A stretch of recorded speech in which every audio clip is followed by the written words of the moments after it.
We are live. We are live. Welcome to College Football's Peek Around the Corner with your host, Greg Pflugar. We cover everything in college football because we love everything in college football. And if you do as well, please subscribe to our channel. Smash the like button if you like our content. Ring the notification bell. Share the video if you want to support this college football's Rebel Outpost with a donation to help us keep the lights on and grow the channel. Just hit that $sign where you make your comment, and I'll get you super chat as quick as I possibly can.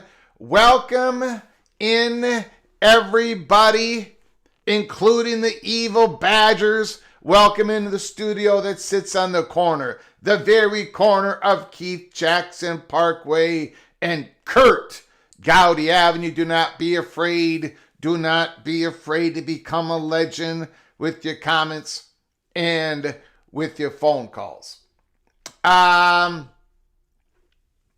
Yesterday's live show, I did a PATC rendition of Bradley Cooper's "Maybe It's Time to Let the Old Ways Die" in regards to the Indiana Hoosiers football program.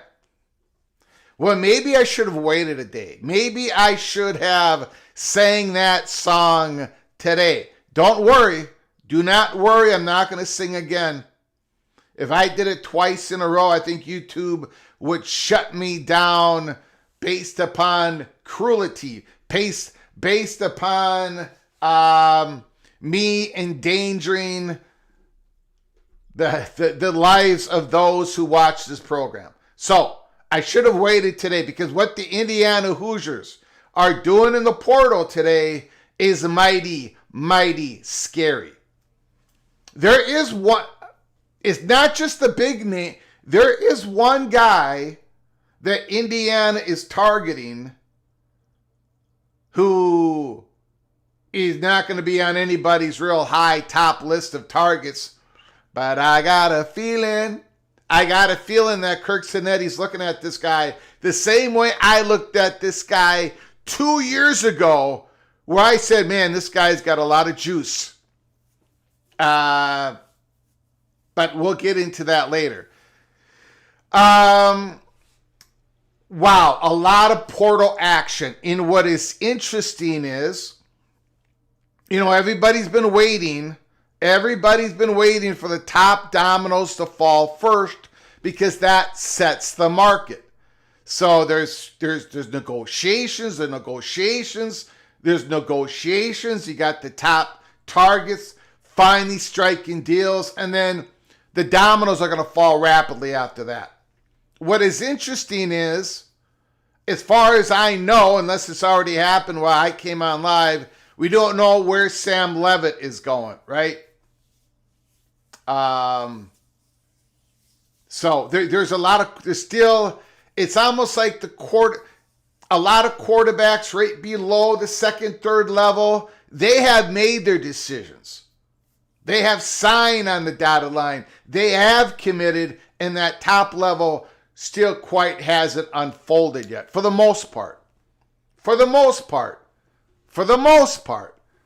Josh Hoover, he's committed today. He's a top guy. Anyway, so we'll go through all of that. I did a video today. I don't remember the number, 465. An episode for everybody to watch. This was not a membership. We've got two type of episodes we do here. Episodes for members only, where we give you the early peek, cloak and dagger on a little bit of info from sources. We drop it first, and then we talk about it later in the live show. And then there are the episodes for everybody. And this was an episode for everybody. You got to keep your head on a swivel. You got to subscribe to this channel, and you got to ring that notification bell, because the episodes during this off season is going to be coming hard, heavy, often, always. So keep your head on a swivel.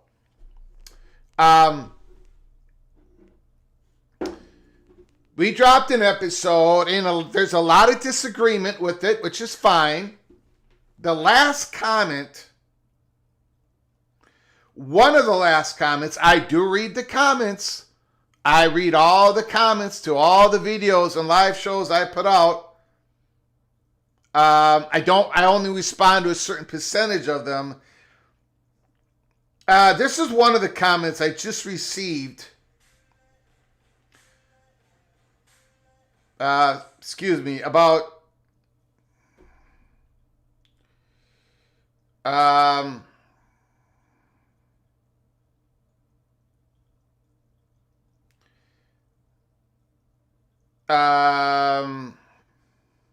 now I can't find it. I don't know if he deleted it or, hold on.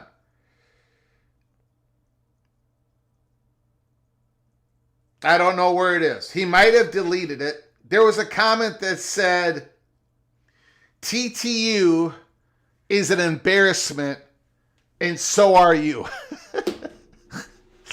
So not a whole lot of, look, go watch the video if you haven't yet. But basically, I'm not going to go through it all. I'll go through a little bit of it later in this program. But basically, my point is this. Dan Wolken put out an article. You know what? I'll just go through it real quick right now. Dan Wolken put out an article, Texas Tech blowout loss, just the latest college football playoff humiliation for Brett Yormark and the Big 12. And basically, he finished up the article. In college football, the politics driving the sport and the reality on the field are often misaligned. As the Big 12 tries to ensure playoff access for itself, and perhaps make it tougher for would-be competitors, the G6. Texas Tech helped make it crystal clear why Yormark wants no part of mediocrity. If you're going to continue to call yourself a power conference, it would help to show up these games once in a while and deliver a little power. Okay. I go through the meat of the article during the episode, so go back and watch the episode. My point is this. The Red Raiders got beat. They got beat like a drum. But the word humiliation, the Big 12 got humiliated. Come on, man. He called it one of the worst college football playoff blowouts. Come on. Come on. Honestly. That's the same thing that people said about Indiana against Notre Dame. Oh, they should not have been there in that football game. It was all because they beat a bunch of nobodies. That's the only reason they were in the playoffs. And then Tennessee got blown out by the Buck. Come on. Texas Tech got beat. That's the way it is. That's competition. The Big 12 has only won one playoff game in the expanded playoff era. We know that. The Big 12 is going to, they want to win more games. It would be great if they could win more playoff games. It would help them. It is hurting them. But being humiliated, the Big 12 was not humiliated. Humiliation is this.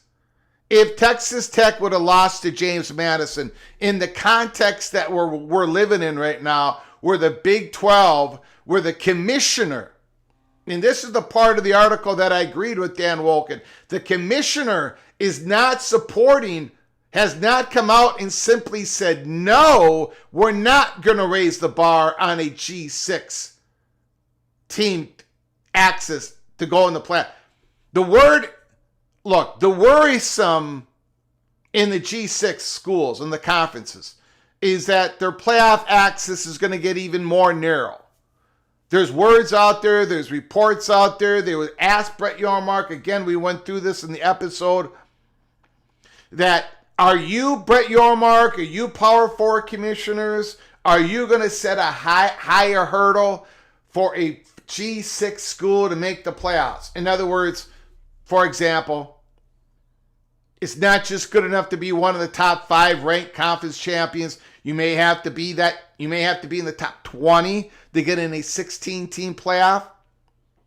And Brett Yormark did not shut that down. He should have. I continue to argue that Brett Yormark is fumbling this issue, fumbling it when it comes to the future college football playoff format. He should be defending the access of the G6 schools in public. Not saying, oh, well, I can't answer that. That's how he answered that question. I can't answer that. Because once they're done with the G6, once the forces of consolidation, the forces of breakaway, the forces of division, the forces of this elite consolidation, once they get done with the G6, they're coming after you next, Big 12. So Brett Yormark should be on the front lines. That is the part of the article I agree with Dan Wolken.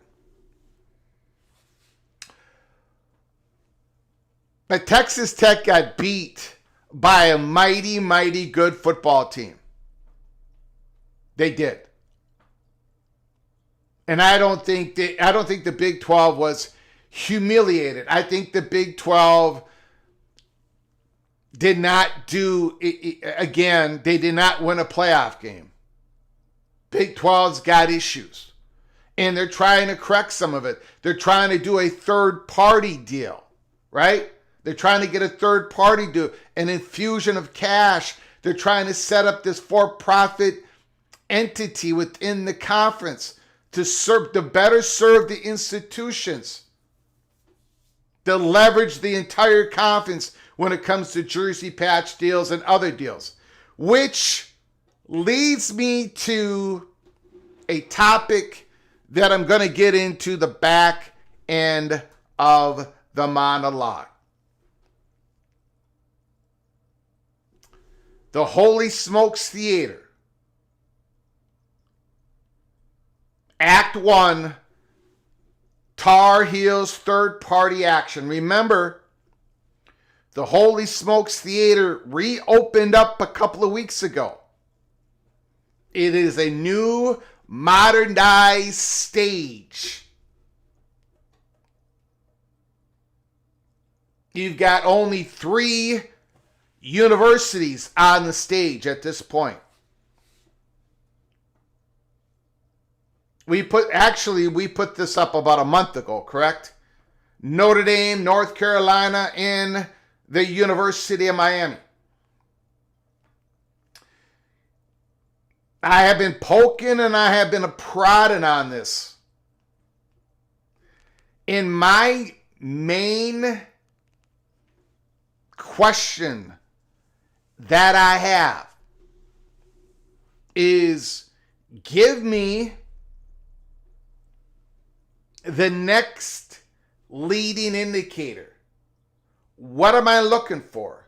What am I looking for when it comes to the drama that might be happening in the Holy Smokes Theater? And I got an answer. I got an answer today. And we're going to be talking about it. Act 1, Tar Heels, third-party action. Or maybe no action at all. We are going to be talking about that at the back end of the monologue. I want to say thank you for everybody for joining us. We're going to do a quick roll call here. And first of all, after we get done with the roll call, we got a lot of Portal news we're going to get through. And then we'll get into the Holy Smokes Theater. All right? And then we're going to get to your phone calls. Sunday night open line. Get to your phone calls. Sun Devil Edgar is in the house. T-Duck is here. He's getting ready. The Oregon Ducks in the semifinals. Don Scruggs, Georgia Bulldogs, Marcus Williams, the Wolverine. Again, Grateful Trojan. I wonder if Grateful Trojan is upset with the fat guy from Minnesota. I'm glad he's in the chat room, but I have declared a Greg the Gold guarantee that the USC Trojans are going to make the college football playoffs next year. I know Jose is having difficulties with that declaration. I wonder if Grateful Trojan is having difficulties with that declaration. I know you guys don't have a defensive coordinator. There are rumors out there. That, that Lincoln Riley might be looking my way. And I might be the new hire, the new defensive coordinator hire for the USC Trojans. But regardless, I made the declaration. I'm glad to see Grateful Trojan in the house. Secret Agent is here. Amazing Blue. RT. Ryan Brooks, the Army of 24. Go Tigers. Rockin' Rand is in the house. He's letting everybody know I'm going to be insufferable for a while. Zero Wiz is here. He's got the Spartan. He's got the new punter from the Iowa Hawkeyes. Holy smokes. We are going to be talking about Marsh to Indiana. We're going to be talking about, and I think Zero Wiz, well, I don't know. Maybe Zero Wiz is going to disagree with me on this.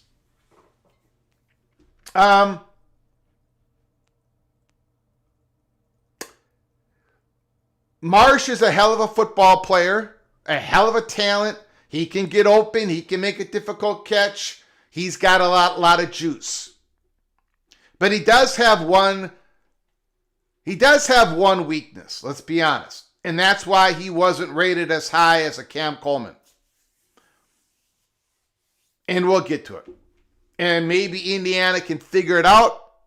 Maybe they can develop. I don't know. But we'll get to it. Bob Swanger is in the house. Smile Time is here. CFB Plus is in the house. Thanks for coming on in. Chef Maul, Let's Go Canes is in the house. Mick Stevens, TCU.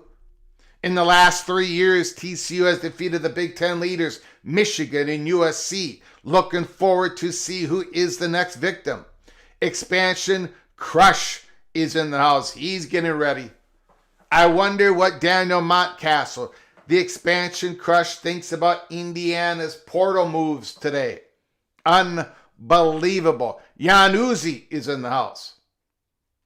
John Dry is here. Guns Up.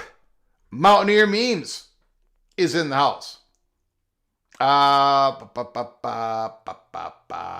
Who else is here? Ephraim. I could not find it. I could not find the comment. Did he delete it? I couldn't find the comment, but that's okay. I mean, that's what the comment section is for, right? You can disagree with me. No problem at all. You can say, what did he say? He said, I'm an embarrassment along with Texas Tech. Stephen Vitt is in the house. Yeah, Brett Yormark, man, he's, I think he has fumbled. I think he has fumbled mightily during this. Old Dad, the Big 12, knows nothing about humiliation. Look, I don't know what to say. My Golden Gophers lost to Oregon 42-3. 42-3. And Oregon took their foot off the gas. That's humiliation. When Oregon wasn't healthy, they were all beat up. Remember, Oregon was all beat up going into that Gopher game. They were decimated. And they were playing their third stringers in the middle of the third quarter. That's humiliation. Not losing 23-0 in a playoff game where your quarterback is beat up and he's not quite, at that level. And okay. Karen is in the house. Thanks for coming on in, Karen. I appreciate it. There you go. Stephen Clark, thank you so much. Appreciate it. Son of Sarek is in the house. Donnie McNerney is here. The Buckeye Greg is here. Bobby Hansen. Iowa Hawkeye special teams in shambles. Ooh, I don't know about that. I don't think you guys will ever be in shambles when it comes to special teams. Heartbreak 25 is in the house. All right, let's get to it. Antoine Johnson is here. BYU football is here. All right. Man, we got a lot to get to, guys. Holy smokes. We've got an absolute stacked show.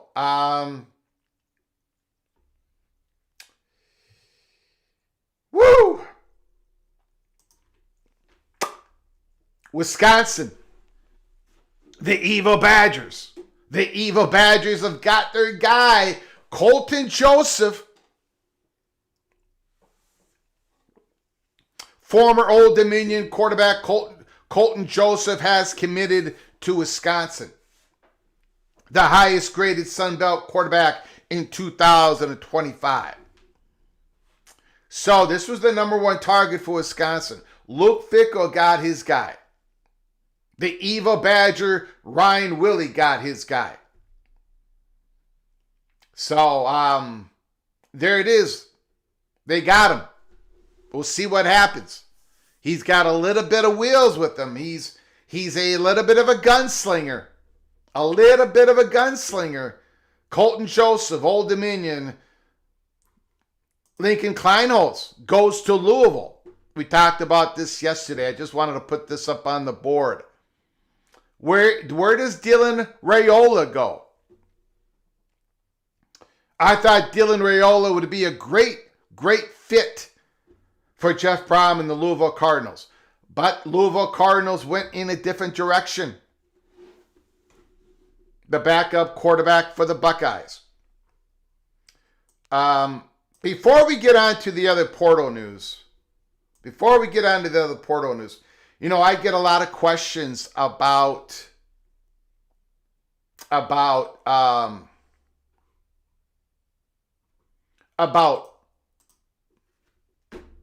Perch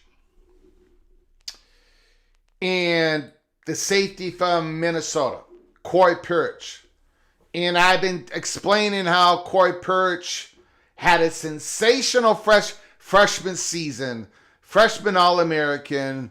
He was absolutely fantastic. He came in with a lot of hype. And then this year, he fell off the table for whatever reason. Maybe because he lost his defensive coordinator, Corey Heatherman, who went to Miami. Now, Corey Perch had the close personal relationship with Danny Collins, who became the new defensive coordinator. Danny Collins was the safety coach for many, many years. He recruited Corey Perch. He's the guy who's put a whole bunch of NFL safety, a lot of safeties, Gopher safeties in the NFL over the last 7 years. But maybe whatever the reason, new defensive coordinator situation, maybe because Corey Perch played offense for the first couple of weeks along with defense, Corey Perch's play fell off the table. And I've been saying this, and a lot of people in DMs, a few comments in the comment section, basically accusing me of, well, it's just sour grapes, Greg. You would not say this if Corey Perch was not going in the portal. First of all, I wish Corey Perch great success. He's got a very good chance of being unbelievably successful with Oregon, with the Buckeyes, with the Hurricanes, wherever he ends up.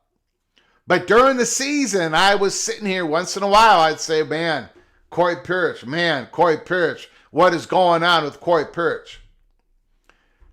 For those who continue to say I'm just making all this up, and I don't know why I would, I hope. Look, you ask any serious Golden Gopher fan, we went through this season, the Gophers could not tackle. They could not play defense. They got pushed around. They could not cover. It was the worst defense under PJ Fleck, I think, since he's been the head coach of Minnesota. And it's the worst running game. I don't know how. Look, Minnesota was the worst 8-5 team in the country. All right? Let's be honest. Well, Corey Perch, let me show you guys something. Just to give you an illustration of what I'm talking about. If I can find what I'm looking for. Hold on. You look at the PFF grades of Corey Perch. Now, remember, Corey Perch in the portal, first of all, he's not officially in the portal yet, which doesn't mean a whole hell of a lot. The only difference between officially being in the portal and not officially being in the portal is Corey Perch cannot actually visit another school if he's not officially in the portal.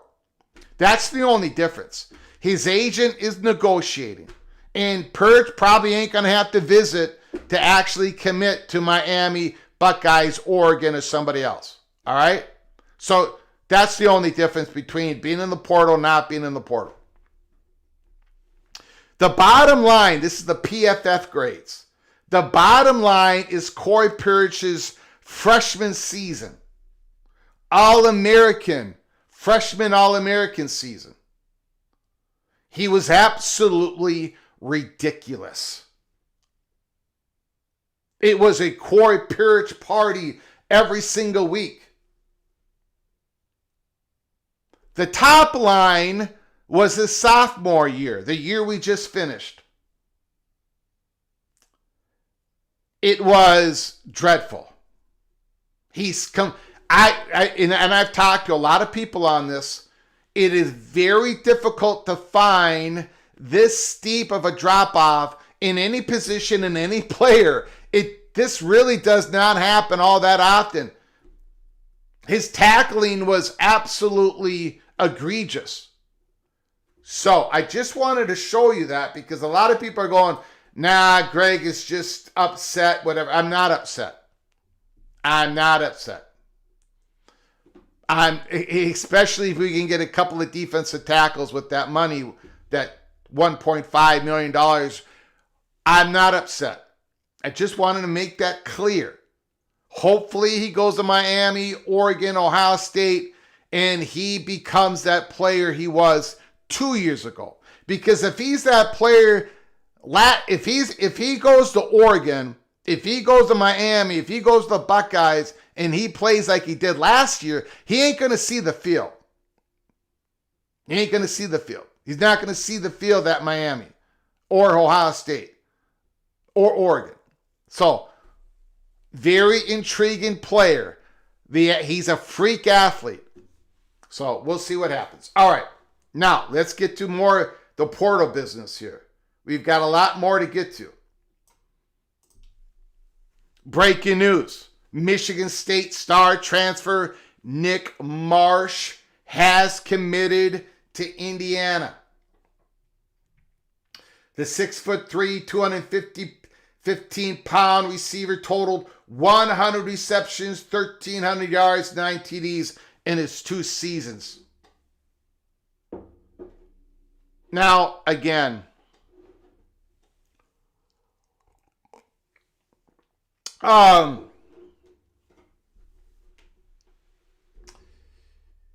Nick Marsh is a really good talent. Zero Wiz will tell you that in the chat room. But, I think Spartans would also agree.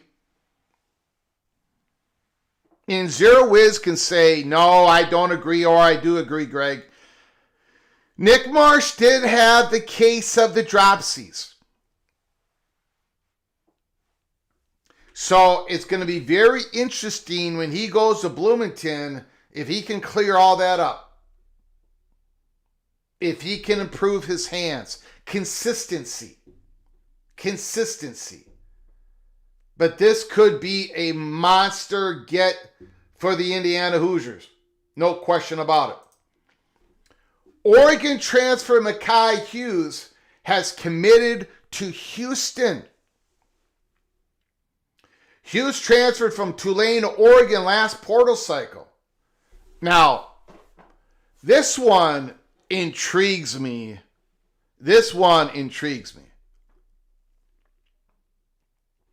Remember, Mekhi Hughes was the running back for Tulane the last 2 years. 2 years ago, 3 years ago. For 2 years, Mekhi Hughes. He ran for 1,300 something yards. He ran for 1,400 something yards. At Tulane, he shared the backfield with Darren Mensah, who went on to be the quarterback of Duke. Mekhi Hughes, breaking tackles, acceleration, tough dude, could carry the rock 25, 30 times a game for the Tulane Green Wave. He goes in the portal, Oregon picks him up, and what happens? Mekhi Hughes, it's a numbers game.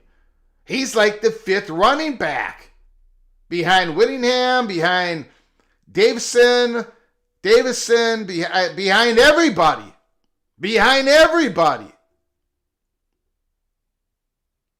Like, he couldn't get on the field.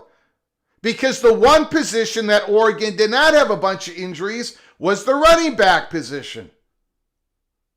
He got 17 carries. And I'm not blaming Oregon. Look, go ahead, look at it. Go look at the stats for Oregon. Look at what their running backs produce. They just did not have room for Mekhi Hughes.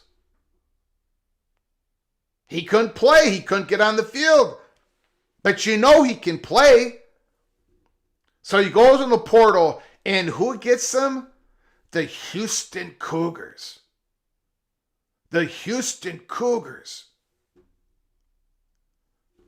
I find this very, very fascinating.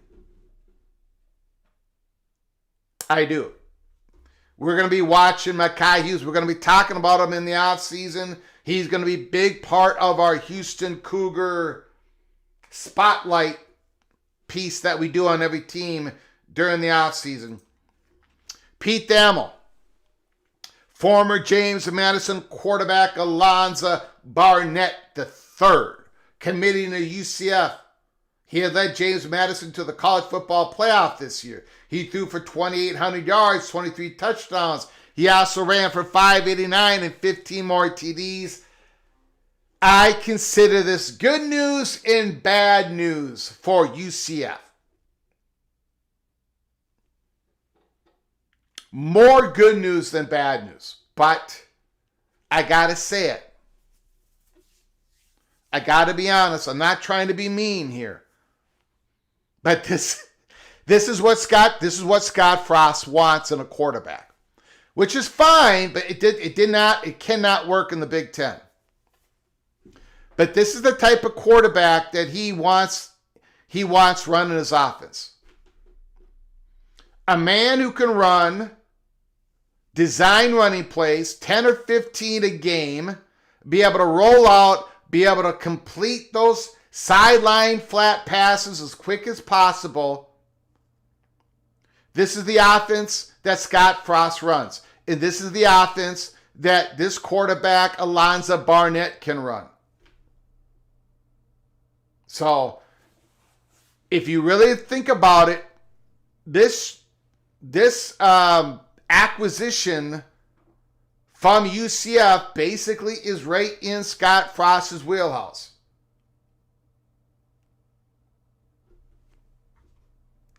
But there is, it's like Scott Frost ain't going to change. And I think that is the bad news. He ain't going to.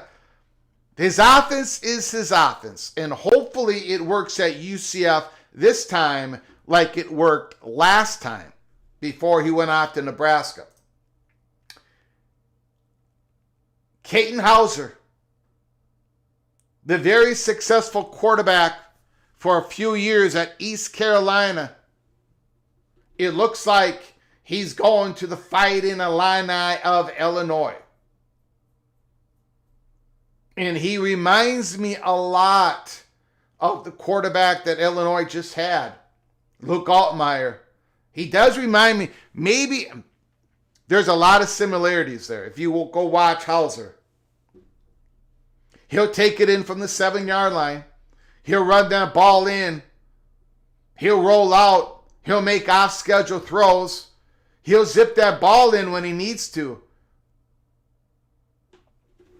Interesting pickup by Illinois. So Wisconsin has their quarterback, Colton Joseph. Illinois has their quarterback, Katin Houser. What other Big Ten team has their quarterback? Well, Nebraska. Kenny Minchey, the Notre Dame Fighting Irish QB2, who had an excellent spring and August camp at South Bend, but couldn't quite beat out C.J. Carr in the portal. In Nebraska, Cornhuskers pick him up. That's a pretty good pickup. I think it's a little risky. It is, come on, because he hasn't had any production. But he has shown a lot of skills. Yes, Hummus Hero, I already did the Klein Holtz to Louisville. Yep, I showed that. Absolutely. Former Kansas State star edge Toby Asuna-Sanami has verbally committed to Indiana. One of many Indiana Hoosiers commits today. Continuing Indiana's strong portal showing today. He's one of the top edges in the NCAA transfer portal. He has accounted for 47 pressures, 12.5 tackle for losses, 8.5 sacks in his career. But that's not all for the Indiana Hoosiers. Pete Thamel, former TCU quarterback Josh Hoover, has committed to Indiana. It is finally official. Per ESPN sources, he has visited over the weekend and projects as the starting quarterback in the 2026 if Heisman winner Fernando Mendoza goes to the NFL draft as expected. Big pickup for the Indiana Hoosiers. Quarterback Josh Hoover to wide receiver Nick Marsh. This one, now we've talked about this, right? We've talked about Josh Hoover. I talked about him a couple years ago when he finished off the second half of the season for TCU. He was phenomenal.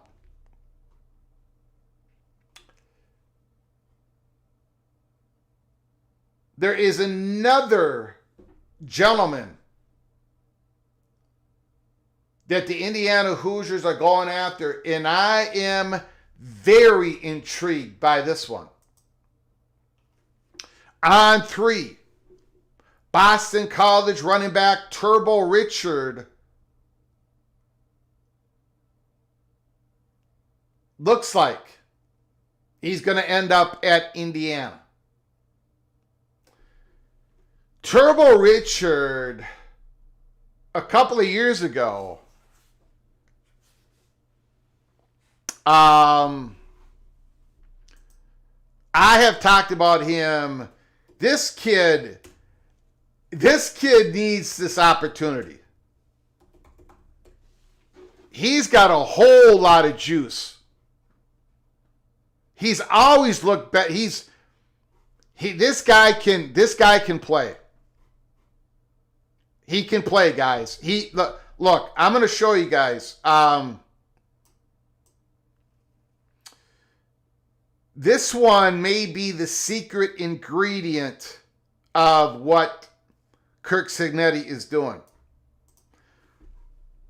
In his 2 years at Boston College, and I talked about him, he played a little bit as a freshman, 5.1 yards per average. This year he got the rock 145 times, 749 yards, 5.2 yards per average. With that struggling Boston College offense. Okay? Hold on here. Hold on. Yeah. I just wanted to show you this. And then this year he caught 30 balls out of the backfield. 30 balls out of the backfield. I thought in his freshman season at Boston College that he was going to be like this third down back, scat back, and that's what he was as a freshman. This year he was a legitimate RB1. And Kirk Cignetti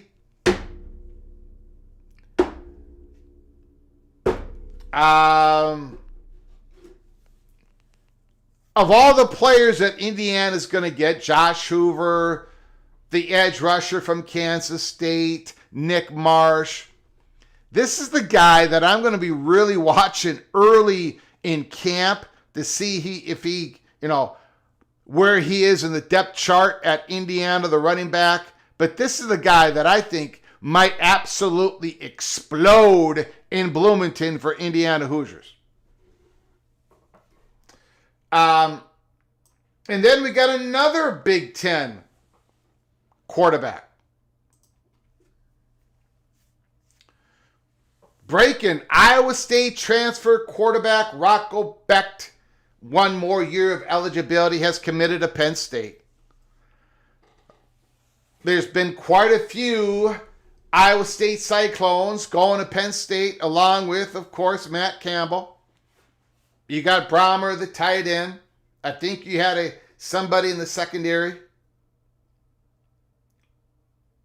Abu Sama,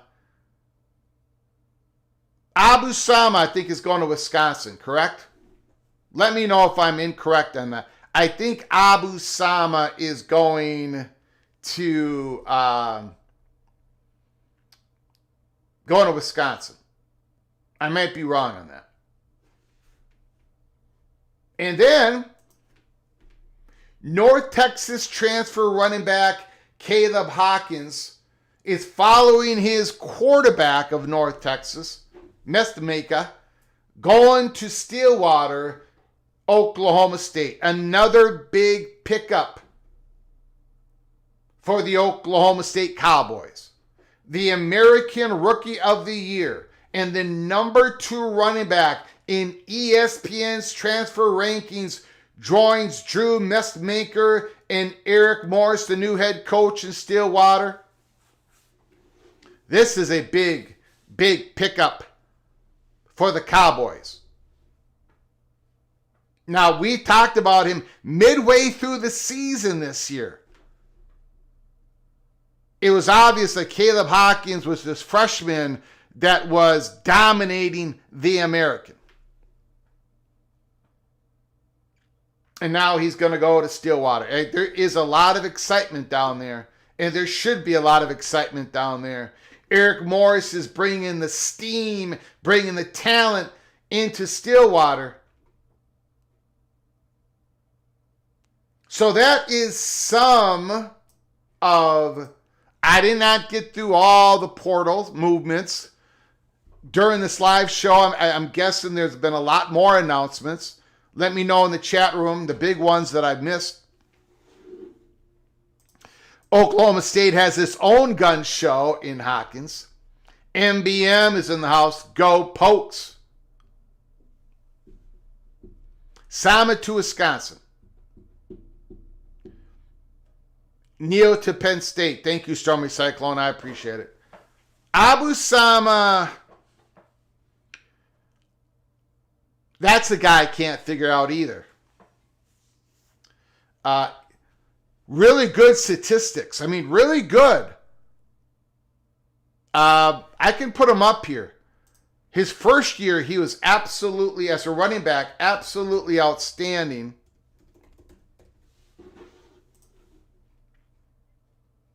Always has a really good yards per average. Here we go. First year, 7.3 yards per rush. 4.7, 5.2. His ran for 1,900 yards, 5.6 yards per rush, 13 touchdowns, only 20 catches out of the backfield. Very good career at Ames. Now he's going to Wisconsin.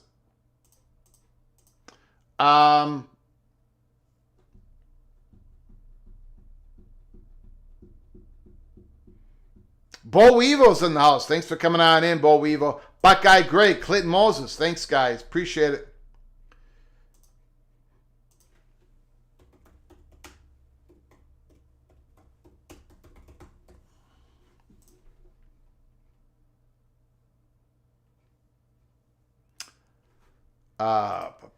Let's see here. Do I have anything more here?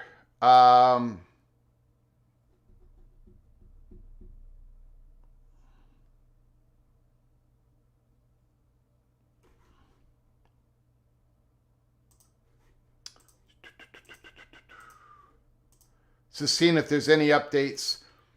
Ruby, Jalen Raynor to Iowa State. Interesting. Stormy Cyclone. Yeah. Jalen Raynor. I watched him play this year and last year. He has thrown... Jalen Raynor, if I'm correct on this, let me know if I'm incorrect, but I think Jalen Raynor has thrown for like 1 million yards at Arkansas State. He has played a lot of football, tons of football, very successful. And he can run. And I think the word on him is he's thrown quite a few interceptions in his career, but maybe they can tamp that down a little bit. He has played a lot of football. I think he's got 1 more year of eligibility remaining. But yeah, he has had one hell of a career at Arkansas State. So there is some excitement there at Iowa State. Go Cyclones. All right, let's go into the theater. Put down more portal news in the chat room. We're trying to keep up with everything. We cover everything in college football. This is a national college football channel, and it is quite the challenge right now in the portal season. But we are doing the best we can. All right? We've gone through a whole lot of portal news just now. If you missed it, go back and watch it.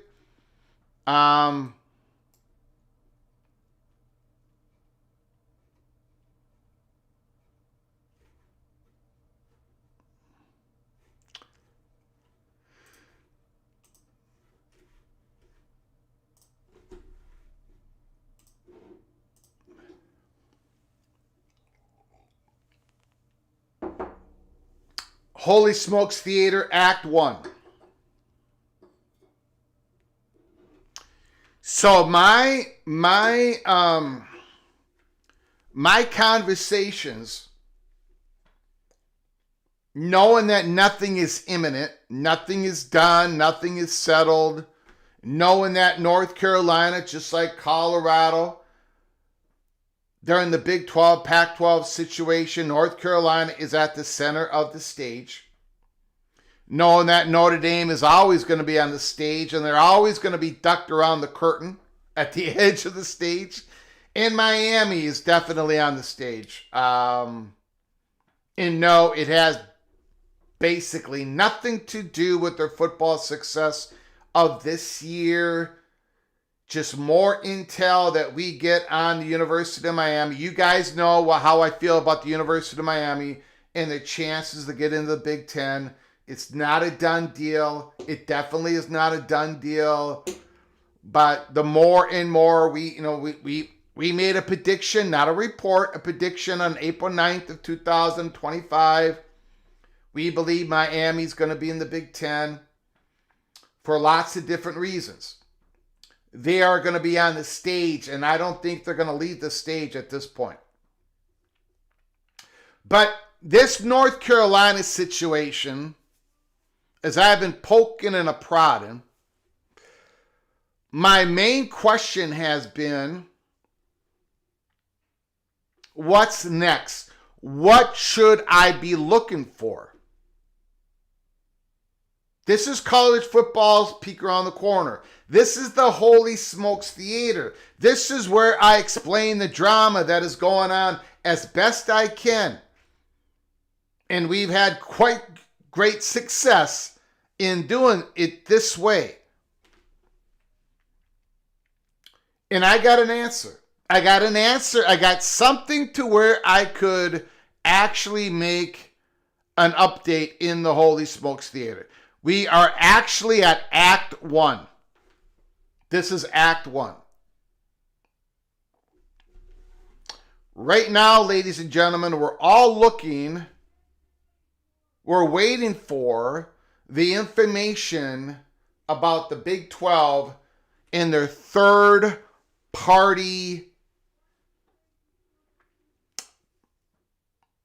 potential third-party deal to bring in with Redbird Capital, Orchard Capital, to bring in an infusion of cash to create a for-profit entity within the conference. We are waiting the news if Brett Yormark can actually punch this one in the end zone. But when it comes to the Holy Smokes Theater, what we are looking for is the action of North Carolina when it comes to third-party action. If the Big 12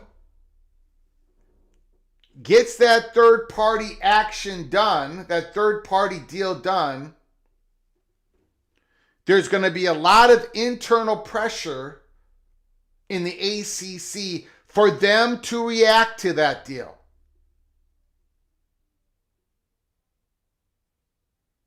And this is where it comes to the head of North Carolina. If there is action by the Big 12, or at least the continuous effort of the Big 12, and I think there will be, just like I think there's continuous action going on in the Big 10, to try to create a for-profit entity within the conference by hook or by crook, all eyes will follow North Carolina's action. The chatter behind the curtain is keeping close tabs on North Carolina. I would like to say, trust me, bro, but that's where we are. We are, trust me, bro. All eyes are on North Carolina when it comes to the chatter behind the curtain.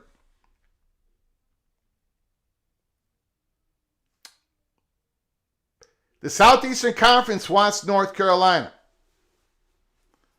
The athletic director of North Carolina has been tasked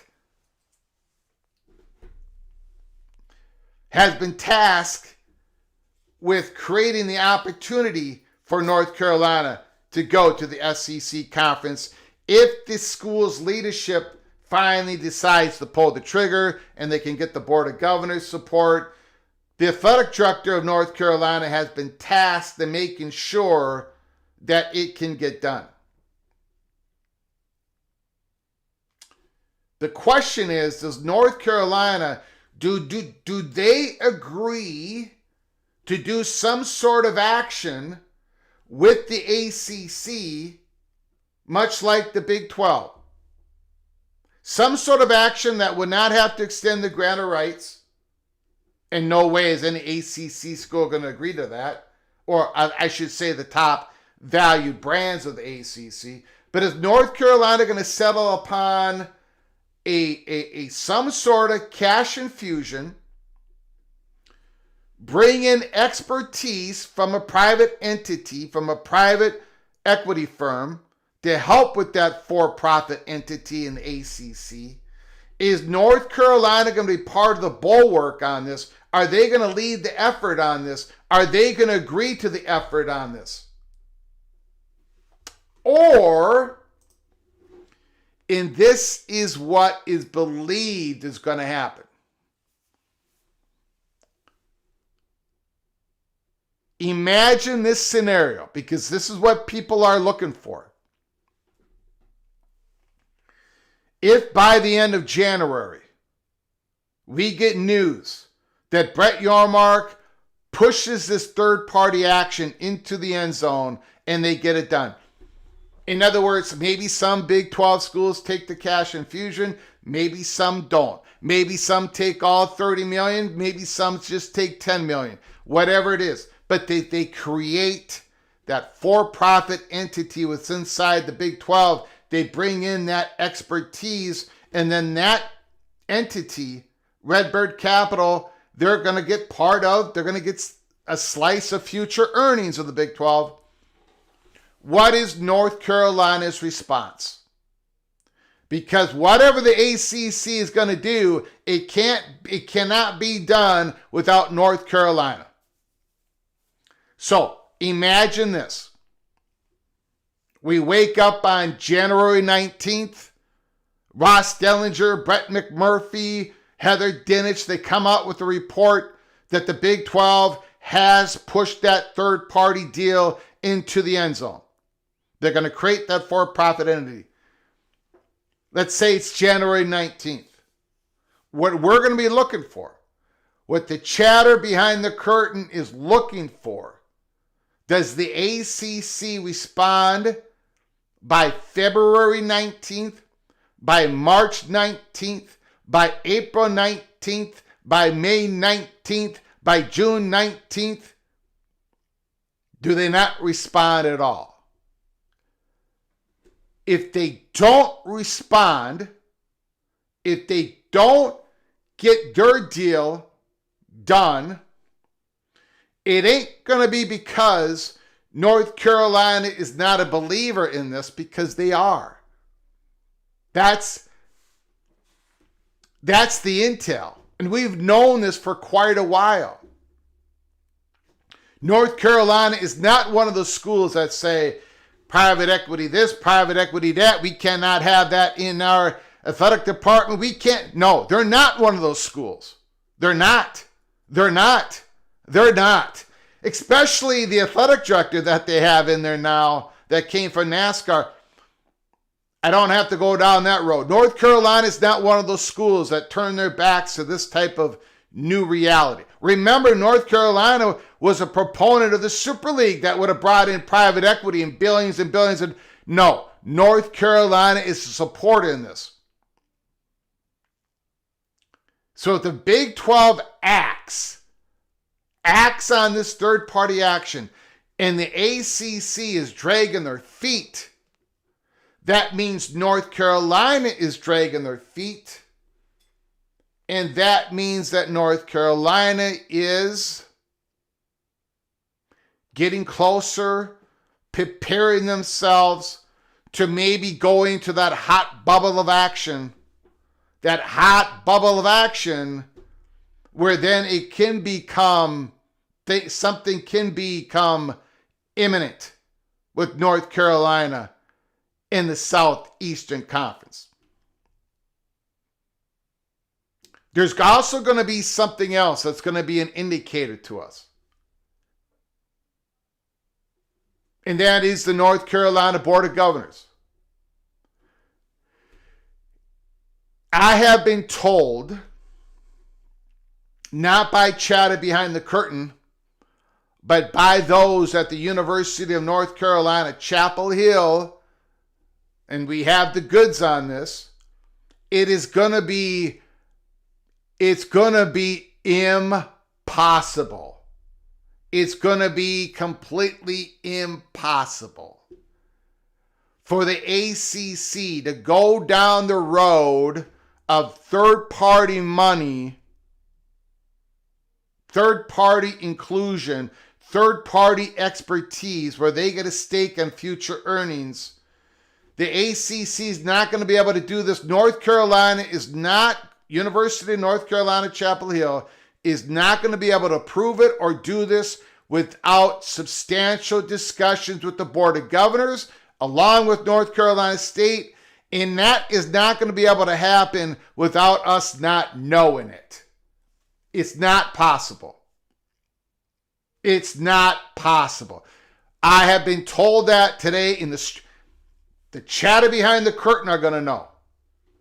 That's got to be public information, or they're going to get sued by David McKenzie or somebody else. It's not possible. So that's another indicator.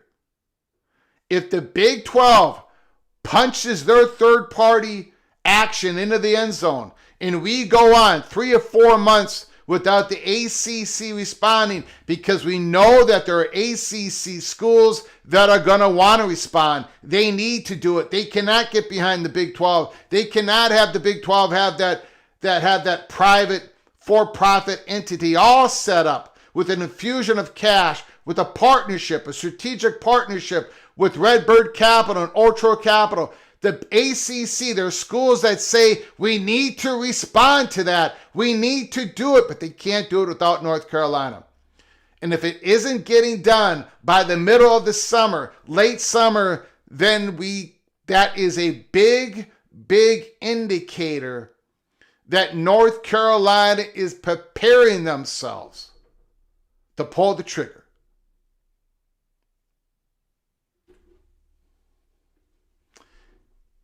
The chatter behind the curtain, this is what they're watching for. Is North Carolina going to buy in to build a for-profit entity in the ACC, which, by the way, the Big Ten is trying to get accomplished? The University of Ohio State is trying to accomplish that.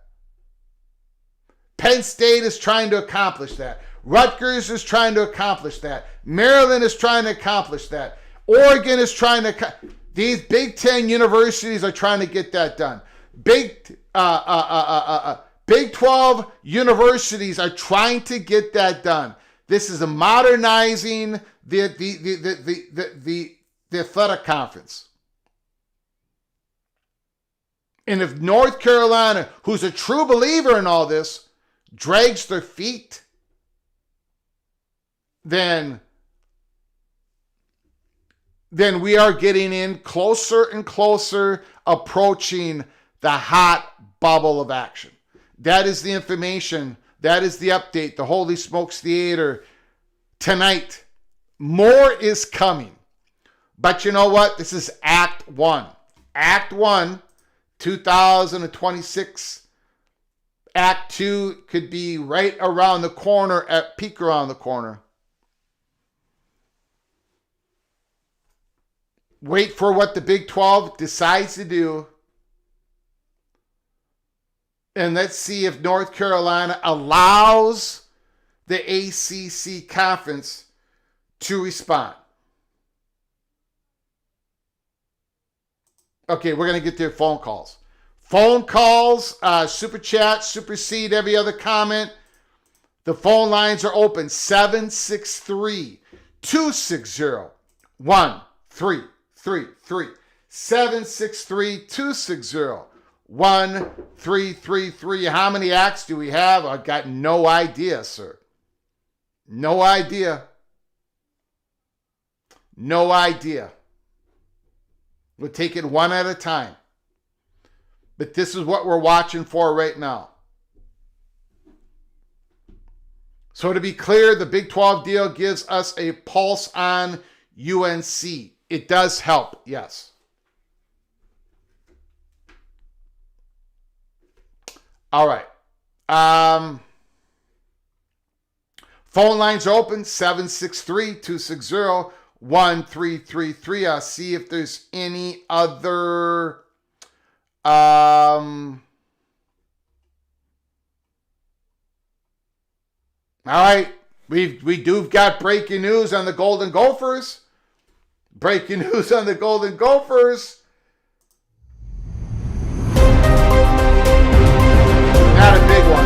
Not a big one.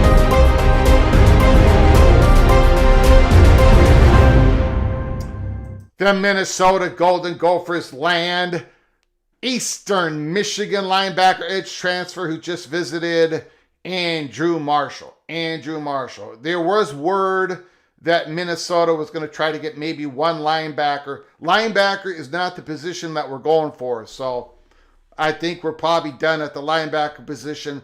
That is definitely a depth piece on that. All right, phone lines are open, guys.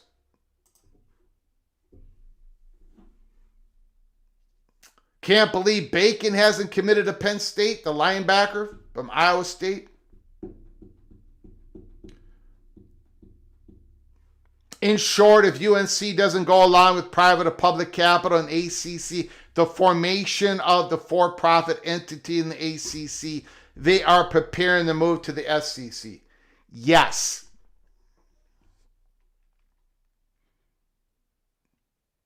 Yes. The Architect, thanks for the update, Greg. I don't see the ACC getting on the same page. Let's put it this way. If the ACC does get a third-party deal done... From Rick? Rick, can you hold on for just 1 second, please? You bet. I just want to finish this thought here. If the ACC does get a third-party, does get a for-profit entity created in the conference, it doesn't mean that North Carolina's not going to leave and Miami's not going to leave and eventually. That's not what I'm saying. But if they don't follow the Big 12 script to some level, if they just drag their feet, that's a big indication that North Carolina doesn't want to have to run to first base before they get the home plate. In other words, they're going to skip that route, and this thing may happen more quicker than a lot of people believe. It's something that the chatter behind the curtain is watching for. Go ahead, Rick. The floor is yours. You just absolutely hit the point I was calling in about. Well done. Yeah, no, I interpret this as North Carolina having every desire to try and keep the ACC together and Some be people part of do, it. yes. And be part of it. They're bright enough to realize that the ACC must respond to anything the Big 12 does. So that's common sense. Yeah. But it sure appears to me that they would rather be in the ACC than move to the SEC. Well, it is clear that there is a slice of UNC power interest that wants to stay in the ACC. But it is also clear that there is a big slice that wants to go to the Southeastern Conference. And how that battle is waged and the results of that battle is going to show up in whether they drag their feet or not when it comes to participating in an ACC for-profit entity, right? But it also says that I'm of the belief that the SEC would take them today, correct? Who would? The SEC I would don't think take them today.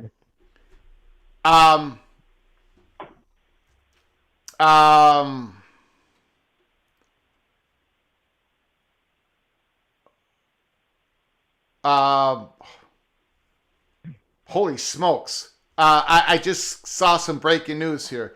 Okay, let me get my mind back. What? Go with breaking news. No, it's Golden Gopher breaking news. Nobody's interested in Golden Gopher breaking news. So, except for me. Anyways, here's the thing. How do I answer? It's yes and no. Does the Southeastern Conference want North Carolina? Yes. There's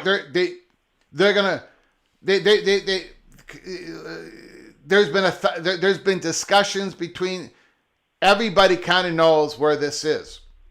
Yes, the SEC would take North Carolina, but the timing is not right for the Southeastern Conference. And North Carolina knows that. Miami knows that. Florida State knows that. Clemson knows that. We all know that the timing, nobody can really do anything right now. They just can't because of the political ramifications in the Senate and the House and everything else. They in the college football playoff format and the timing, like you and I say, Rick, the planes are still circling around and they can't land right now, other than the SEC going to 9 conference games. All the other planes are still up in the air. And so to answer that question, the SEC wants them. They're going to go after them. Everybody knows that. But they really can't do it right now. You know what I'm saying? So that's where we're at. Well, I'm wondering how much the Tar Heels' hands would get bound by entering into this as a conference.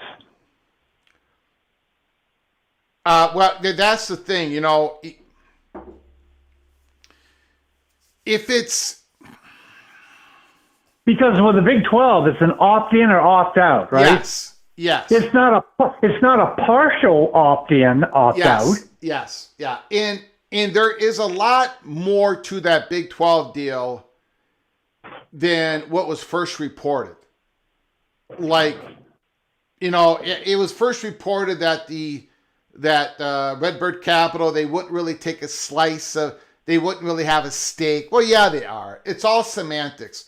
They're going to get a certain percentage of future earnings. Of course they are. But you're getting their expertise, you're getting their upfront, you're getting their network, but there is a risk benefit part of it all, right? Of course. So does North Carolina, do they want to Does North Carolina just want to hit a home run and go jog around the bases? Or do they want to go to first base, second base with ACC, and then eventually possibly score in the Southeastern Conference? I don't know. Well, that's a good question. Yeah, and we're gonna get an indicator of that, especially if the Big 12 gets this deal done. But the ACC doesn't have to wait for the Big 12 to get theirs done. They don't. They don't. They can go out and do it. They don't. You're right. They don't need permission. Yeah. They don't. But I've never heard of the ACC. We've heard the Big 10 going out and considering it. Oh yeah. And the Big.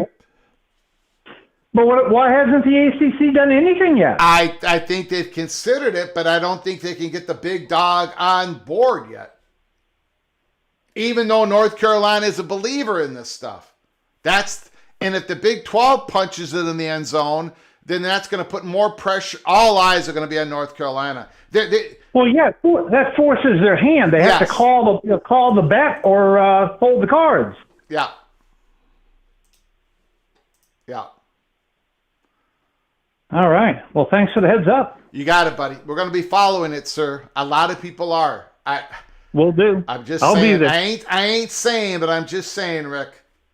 All right. Yeah, man. I'm waiting for the new playoff system too. Yeah. The clock's ticking. Yes, it does. Thank you, sir. Appreciate it. Thank you. Yep. Beautiful call.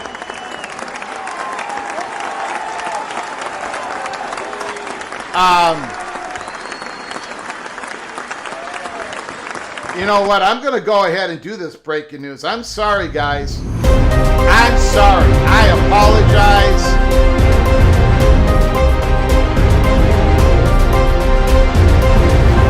I'm sorry. We've only gotten one phone call. We haven't gotten any super chats. So the fat guy from Minnesota is going to do some Golden Gopher propaganda. Look at this news. What is going on? What is going on? Max Olson, Tennessee transfer. Offensive tackle Bennett Warren has committed to Minnesota. The former top 100 recruit appeared in 18 games over 2 seasons with the Volunteers. This was reported at Minnesota 247 as the Minnesota just going to go ahead and take a big swing.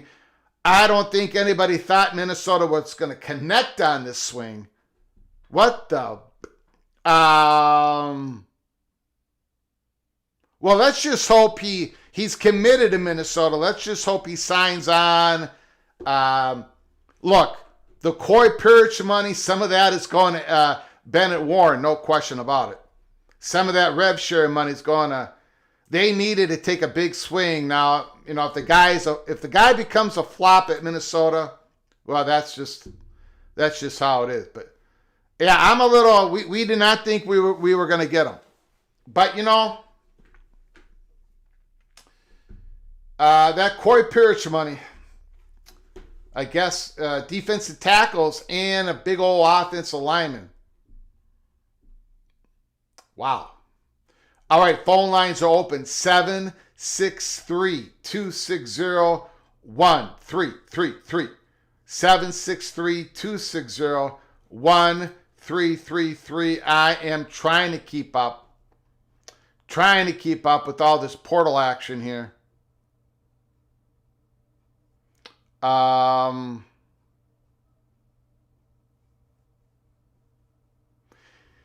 Keona Davis.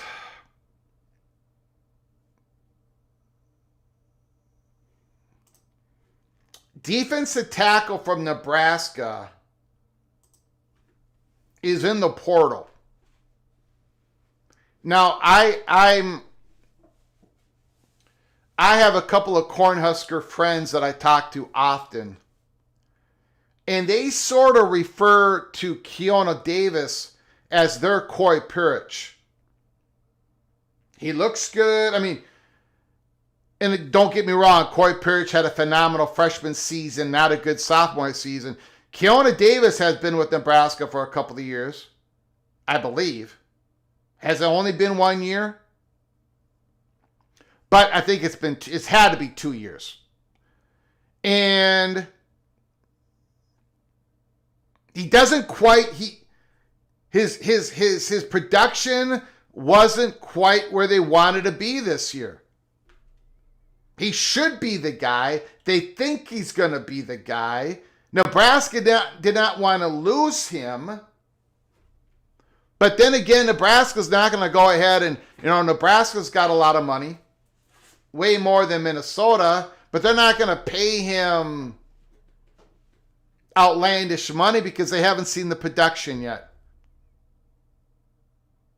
But I'm wondering who is going to get Keona Davis. Because he might turn out to be, he might be one of these guys who just needs a change of scenery. So keep your eye on your team. Look to see if Keona Davis is part of their, if I think a big time program's going to get him. No, Minnesota's not doing better than Michigan in the portal. Last year I thought Minnesota did a good job in the portal. I was giving you guys Gopher propaganda. It turned out to be horrific. The Gophers portal season last year was bad. Some of that was bad luck. Some of that was bad intelligence. Like, the Gophers got A.J. Turner from Marshall, right? The running back last year, who averaged over 8 yards a rush. I mean, and he came into camp and he looked great. He looked great. And I'm sitting there giving you Gopher propaganda. The Gophers ran into bad luck. A.J. Turner broke his leg in the second game. Darius Taylor, our RB1, of course, he couldn't play early in the season. So the Gophers were decimated right away. And A.J. Turner broke his leg. That's bad luck. But we got guys in the portal that we thought was going to start on the offensive line. One of those guys being a former player of the Washington Huskies, who was a portal entry that was rated high in the portal, and we got him. He didn't play a lick. He did not play a lick. You know why he did not play a lick? I'm not going to say his name. Because he did not understand the culture of PJ Fleck. He did not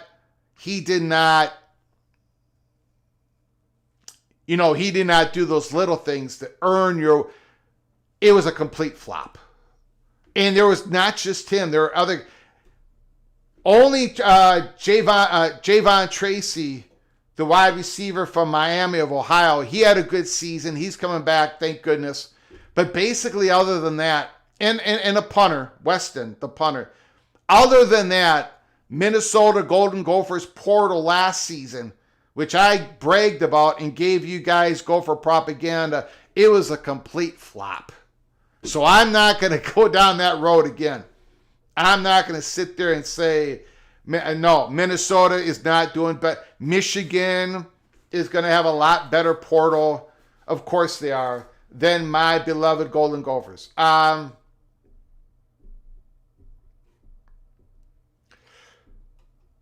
Would Minnesota take Keona Davis? He's going to be, yes, I think they would, but he's going to cost too much. I mean, we just got the Tennessee offensive tackle. We need, I don't think, no, we're not going to get Keona Davis. He's going to cost us too much. Even though his production really hasn't been there yet. I mean, he's pretty good. I think he's got a chance to be great. You know that Nebraska did not want to lose him. But you also understand why his agent probably is getting a lot of interest, and saying we can make more money, right? Probably can. Phone lines open 763 260-1333. Looking for more portal news.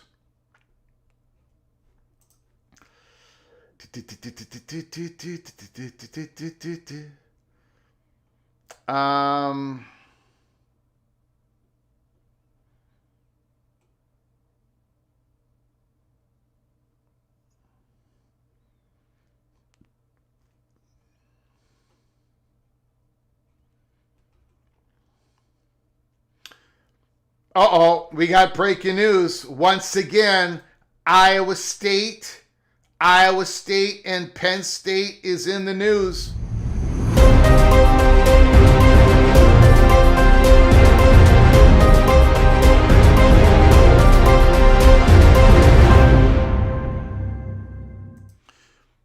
Koopa Abel is the third former Iowa State linebacker to commit to Penn State in the portal. Registered 149 tackles and 2 sacks during his career with the Cyclones. Now, right here, it is saying that Caleb Bacon is going to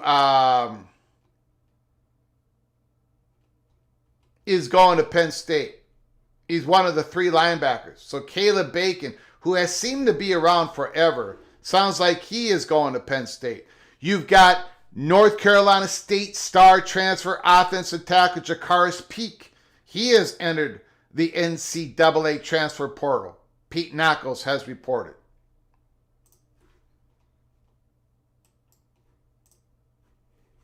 Whoops.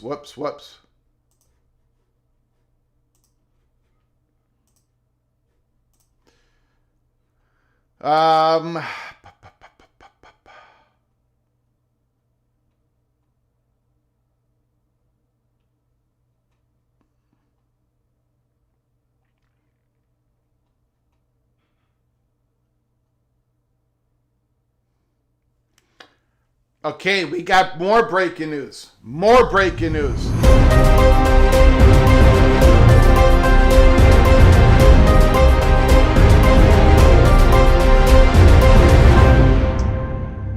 Pete Thamel, ESPN. Cincinnati quarterback Brendan Sorsby is leaving his LSU visit. He's yet to make a commitment. He has told coaches at Texas Tech and LSU that he'll make a decision tonight. He is the number 1 player in Max Olson's portal rankings. Brendan Sorsby, the Texas Tech Red Raiders, or the LSU Tigers. And again, we're sitting here. We don't have a Sam Levitt commitment to Kentucky, I don't believe yet, right? So Sam Levitt still a target for LSU if Brendan Sorsby decides to play at Texas Tech?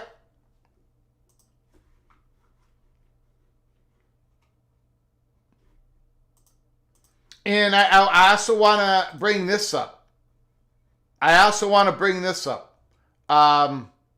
This was 1 hour ago, but we'll cast it as breaking news.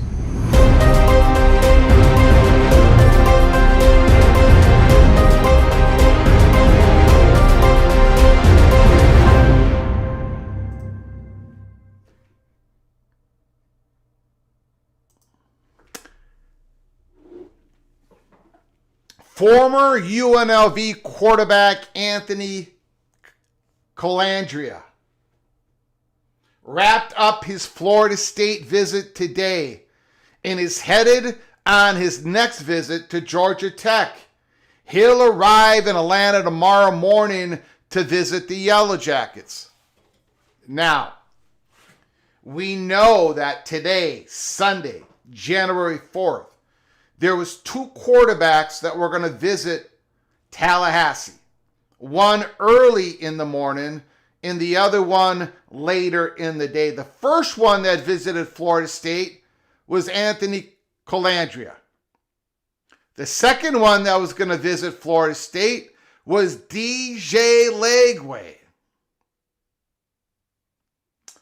Anthony Colandrea has left Tallahassee without committee. Does that mean anything? Does it mean nothing at all?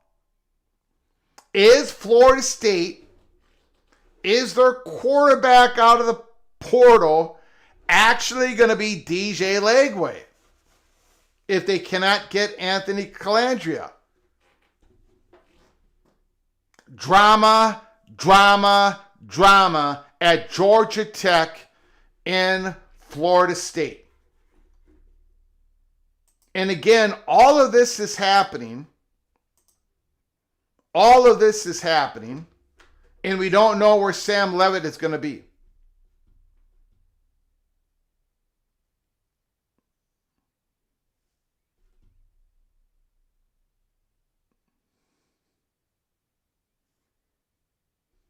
LSU is stuck. I think they want Trinidad, but can't get him yet, and other options may not be able to wait. Yep, we did talk about that. Eastern Michigan linebacker Andrew Marshall.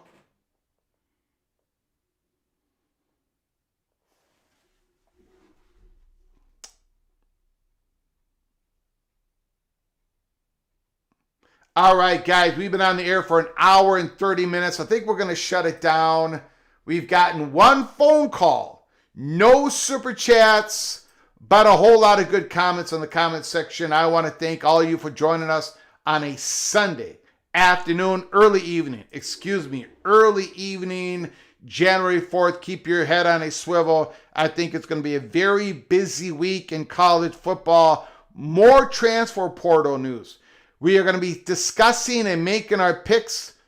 We're going to be making our picks against the spread when it comes to the semifinals. Miami and Ole Miss. Oregon and Indiana. I think we might make our picks tomorrow or Tuesday, not Wednesday. I'm very busy this Wednesday. I'm actually going to the doctors to get my foot checked out. It very well could be broken. It's not getting any better. A lot of pain. I got to get it checked out. But Monday or Tuesday, we're going to be making our picks against the spread. So buckle up, brace for impact. We're probably going to hear more about the college football playoffs because the deadline is January 23rd. Maybe we'll get some news on the Big 12. And quite possibly, by the end of the week, we are going to be going back in the Holy Smokes Theater Act 2. If you missed Act 1, if you just joined us, go back and watch the program. Take a look at Act 1, North Carolina, the center of the stage. There is the spot that they're going to remain for quite a while until we get some action going on. I want to thank you all for joining us. Until next time, from all of us at College Football's Peek Around the Corner, to all of you, please, you all take great care of each other. And as always, God, family, Golden Gophers.